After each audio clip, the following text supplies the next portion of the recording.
Wabarakatuh, teman-teman sekalian, kita baru selesai ratas yang dipimpin oleh Bapak Presiden.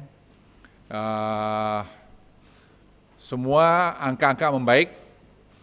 Yang pertama mungkin ada dua hari berselang kasus kematian tidak ada dalam kasus COVID ini, yaitu tanggal 25 dan tanggal 26 dan tanggal 2. Jadi zero case, zero death. Yang kedua, tadi diputuskan karantina yang 14 hari menjadi 10 hari dan yang 10 hari menjadi 7 hari. Kemudian mengenai Omikron memang sudah berkembang menjadi 132 negara.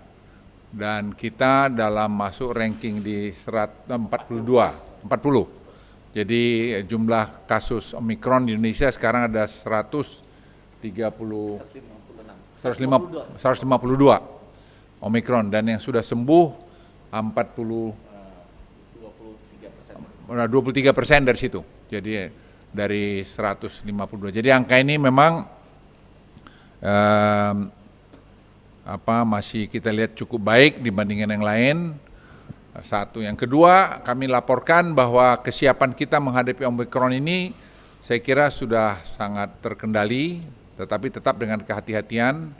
Mulai dari tadi vaksinasi terus digencarkan oleh Menteri Kesehatan, nanti beliau nambahkan. Kemudian yang kedua tadi mengenai obat juga sudah disiapkan, rumah sakit disiapkan, semua yang dibutuhkan untuk itu kita sudah siapkan. Jadi jauh lebih siap, saya ulangi, jauh lebih siap dari kejadian pada Juni tahun lalu. Dokter juga lebih siap dan juga penerimaan kita karantina juga sekarang jauh lebih siap. Jadi saya ingin sampaikan, mohon teman-teman sadar, kita tidak bisa memberikan diskresi kebanyakan lagi. Karena kita hanya mengacu kepada instruksi Mendagri yang ada saja. Karena kalau tidak, tadi Presiden mengingatkan kita, nanti kita tidak disiplin. Dan kunci kita lihat Omikron berkembang di dunia manapun, itu adalah masalah disiplin. Disiplin pemain masker, disiplin tadi masalah vaksin, disiplin tadi cuci tangan dan seterusnya. Jadi kata kunci adalah disiplin. Kenapa kita lebih bagus dari banyak negara lain seperti misalnya katakanlah India yang sekarang juga mengalami Omikron.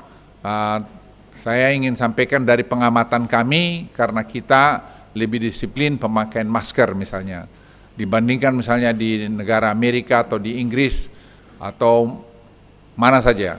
Yang kedua, menurut pengamatan kami adalah pemantauan yang kita lakukan secara rutin, di mana Presiden setiap Senin melakukan ratas mengevaluasi semua ini yang hampir tidak terjadi mungkin di banyak negara di dunia. Dan kami masing-masing juga melakukan pertemuan dalam tenggat waktu itu. Sehingga dengan demikian, kalau terjadi sesuatu apapun dengan cepat kita bisa mendeteksi. Dan melibatkan pakar-pakar kita yang menurut hemat saya, mereka yang dari UI yang saya kerja dengan kami sekarang, dari UGM dan dari juga UNER, itu kualitasnya sangat mumpuni. Jadi kita tidak perlu merasa bahwa kita ini